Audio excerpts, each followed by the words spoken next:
ഖേദപ്രകടനത്തിന് ശേഷവും ഗൾഫ് രാജ്യങ്ങളിലേക്ക് ഒറ്റപ്പെട്ട ആക്രമണം നടത്തി ഇറാൻ. ദുബായ് അൽബർഷയിൽ വ്യോമാക്രമണ പ്രതിരോധത്തിനിടെ മിസൈൽ അവശിഷ്ടങ്ങൾ വീണ് പാക് സ്വദേശിക്ക് ദാരുണാന്ത്യം. ബഹ്റൈനിൽ സൽമാൻ തുറമുഖത്തിന് നേരെ ആക്രമണം, ഡ്രോണുകൾ തകർത്തെന്ന് സൗദി. ലെബനനിലെ ഹിസ്ബുള്ള കേന്ദ്രങ്ങളിൽ ഇസ്രായേൽ സേനയുടെ കനത്ത ആക്രമണം, 41 മരണം, 40ഓളം പേർക്ക് പരിക്ക്.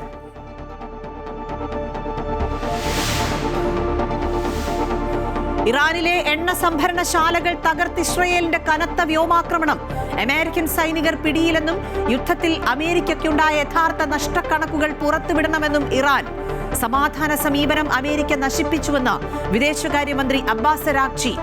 ഇറാൻ ജനത സ്വാതന്ത്ര്യത്തോടടുത്തുവെന്ന് ബെന്യാമിൻ നെതന്യാഹു. യുദ്ധം വിജയത്തോടടുക്കുമ്പോൾ ഒപ്പം കൂടേണ്ടെന്ന് ബ്രിട്ടനോട് ഡൊണാൾഡ് ട്രംപ്.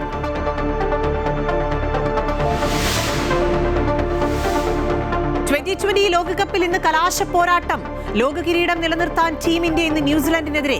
കന്നി കിരീടം ലക്ഷ്യമിട്ട് കിവീസ്. സഞ്ജു തിളങ്ങുമെന്ന പ്രതീക്ഷയിൽ ആരാധകർ. മത്സരം രാത്രി 7 മണി മുതൽ അഹമ്മദാബാദിൽ.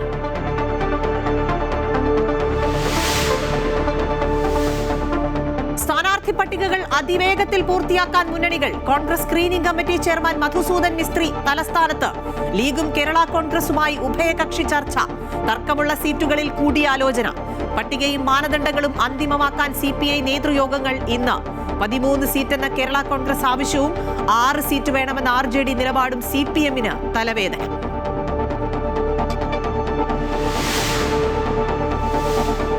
അവകാശവും നീതിയും എല്ലാ വനിതകൾക്കുമെന്ന സന്ദേശമുയർത്തി ഇന്ന് വനിതാ ദിനം.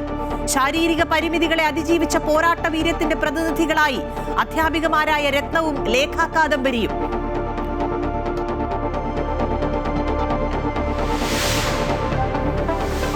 പാർലമെന്റ് ബജറ്റ് സമ്മേളനത്തിന്റെ 2ാം ഘട്ടം നാളെ മുതൽ. ലോക്സഭാ സ്പീക്കർ ഓം ബിർളയെ സ്ഥാനത്ത് നിന്ന് മാറ്റണമെന്നാവശ്യപ്പെട്ട് പ്രതിപക്ഷം നൽകിയ നോട്ടീസ് സഭയിലെത്തും.